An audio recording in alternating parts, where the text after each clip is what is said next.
करायचे स्मरण. जय जय रघुवीर समर्थ. जय जय रघुवीर समर्थ. श्रीमद्दास बोध दशक 11वा भीमदशक नाम. समास 6वा महंत लक्षण निरूपण नाम. श्रीराम समर्थ.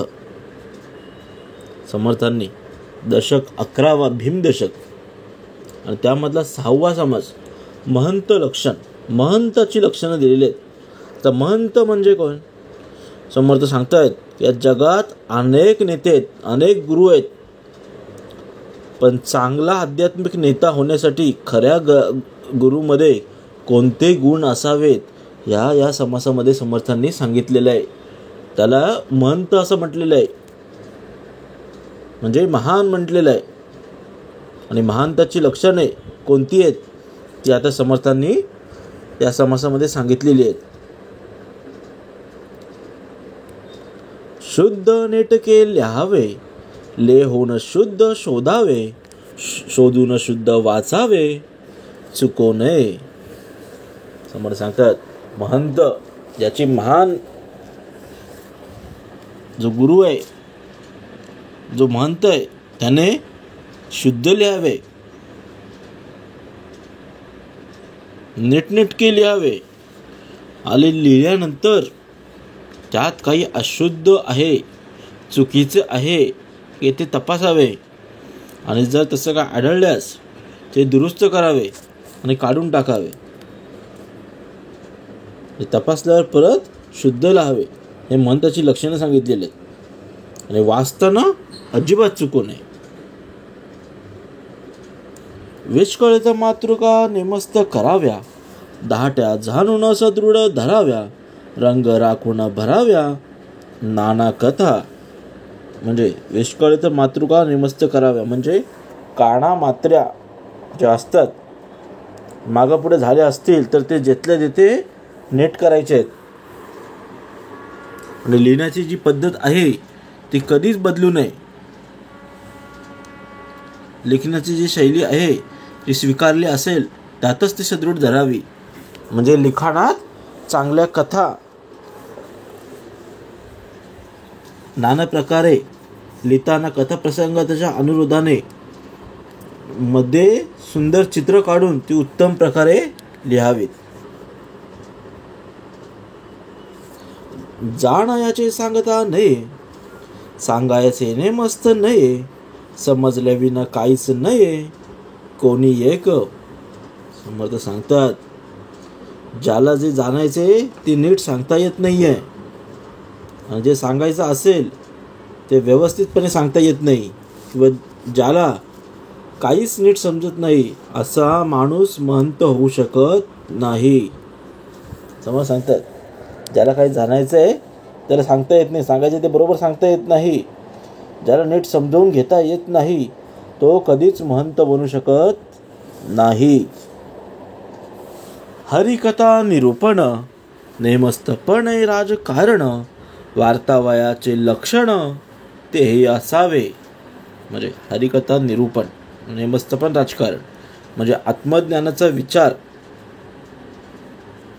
आवश्यक तेवढे राजकारण आणि 4 लोकात कसं वागावे याचे जर ज्ञान असं असेल तर तो खरं महंत समजावा.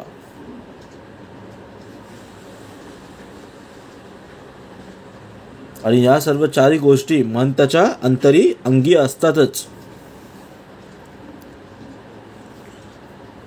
महंतास हरिकथा आणि आध्यात्मिक निरूपण चांगलं जमतं आणि ते आवश्यक सुद्धा आहे. तसंच तो नेमस्तपणे राजकारण करण्यात सुद्धा अव्वल आहे आणि ते यायला सुद्धा पाहिजे. आणि त्याचे आचरण तर उत्तम असायलाच पाहिजे. असा माणूस म्हणजे महंत. ही महंताची लक्षणं सांगितलेलं आहे. पुसो जाणे, सांगो जाणे, अर्थांतर करो जाणे, सकळी कांस राखो जाणे, समाधान. म्हणजे कोणाला काही विचारावे, कोणाला काही सांगावे तर ग्रंथांच्या बरोबर अर्थ कसा काढावा हे जो जाणतो आणि सर्वांचे समाधान कसं करावे हे ज्याला कळते तो खरं महंत. दीर्घ सूचना आधी कळे, सावधपणे तर्क प्रबळे, जाण जाणून निवळे यथा योग्य. म्हणजे दीर्घ सूचना आधी कळे म्हणजे भविष्यातल्या पुढच्या घटना कशा घडणार याचा अंदाज त्याला आधीच येतो आणि सर्व गोष्टीकडे त्याचे लक्ष असल्याने त्याचा मोठा विचार प्रबळ जो असतो तो परत समजून घेतल्याने त्याला त्या गोष्टी व्यवस्थित समजतात. ऐसा जाणे तो समस्त, तेची महंत बुद्धिवंत, या वेगळे अंतवंत सकळ काही. म्हणजे ऐसे जाणू समजतं म्हणजे अशा रीतीने जो सर्व गोष्टी जाणतो तोच खरा बुद्धिवान महंत समजावा आणि त्यालाच महंत म्हटलेलं आहे. अशा महंत खेरीज दुसरा कशात काही अर्थ नाही. ते सर्व विनाशवंत आहे, नाशिवंत आहे.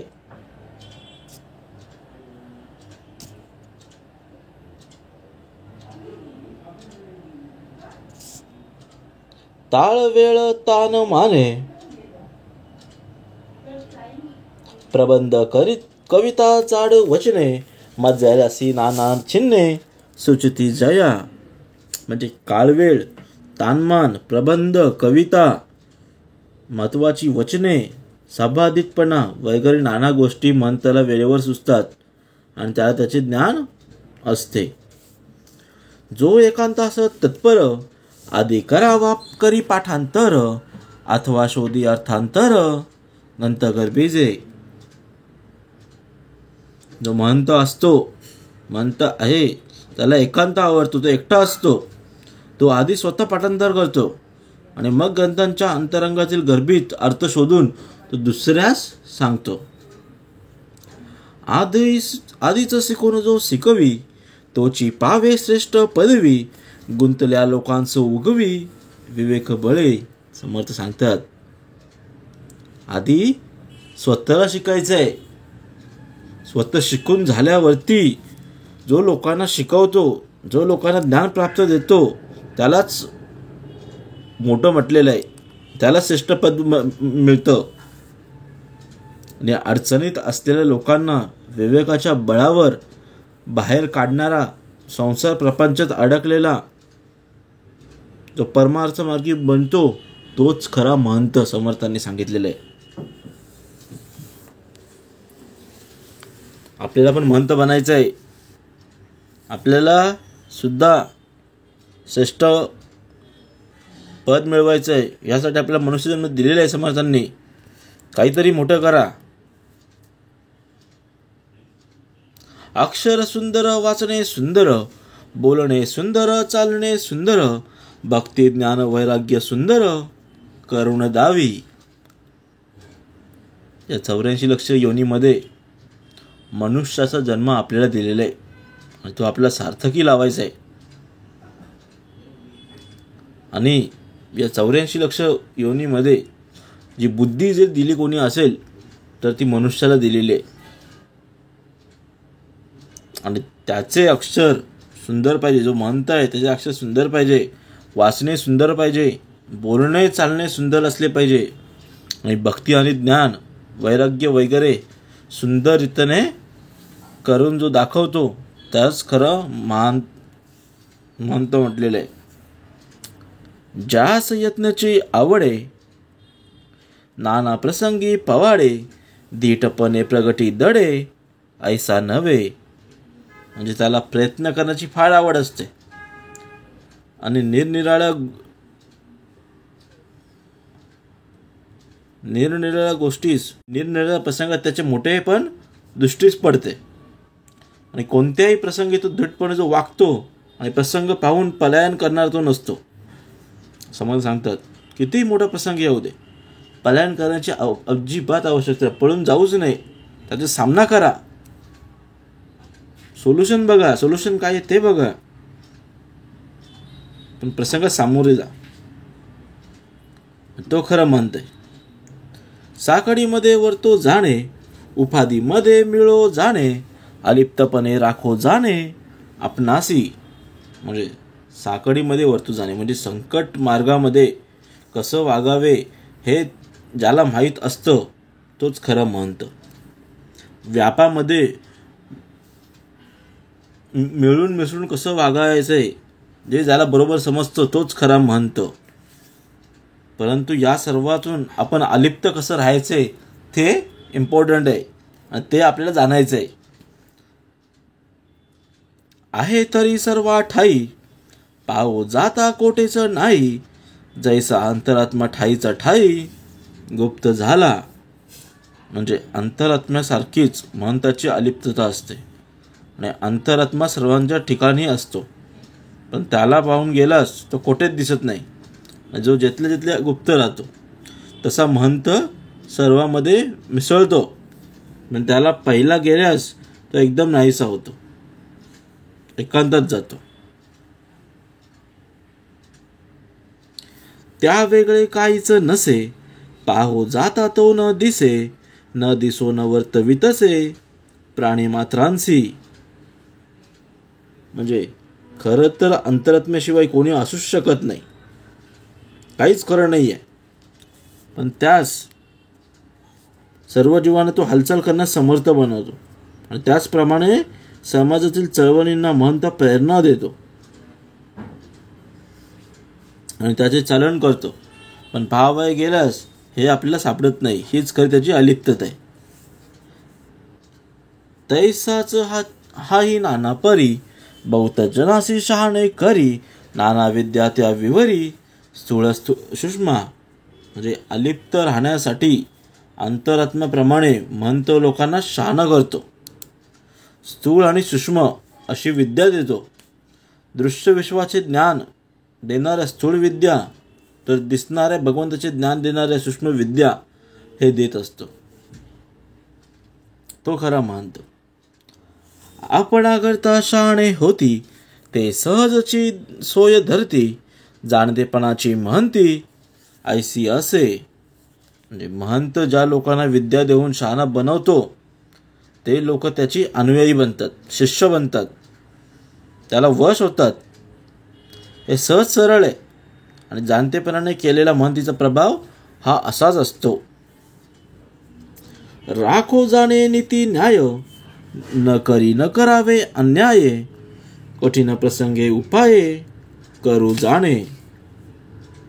खरा महंत जो असतो तो नीती न्याय यांचे पालन करणारा असतो, रक्षण करणारा असतो आणि तो स्वतः अनिती अन्यायाने वागत नाही आणि इतरांनाही कोणलाही वागू देत नाही.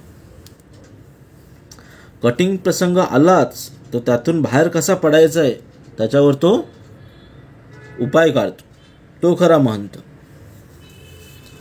ऐसा पुरुष धारणेचा तोची आधार बहुतांचा, दास मने रघुनाथाचा गुण घ्यावा.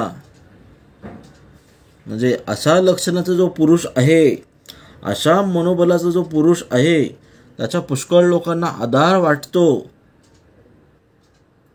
समर्थ सांगतात श्री रामचंद्राच्या अंगीवरील हे सर्व गुण आहेत. ज्या रघुनाथाच्या अंगी जे गुण होते हा गुण महंताने घ्यावा. ऐसा पुरुष धारणेचा तोची आधार बहुतांचा, दास म्हणे रघुनाथाचा गुण घ्यावा.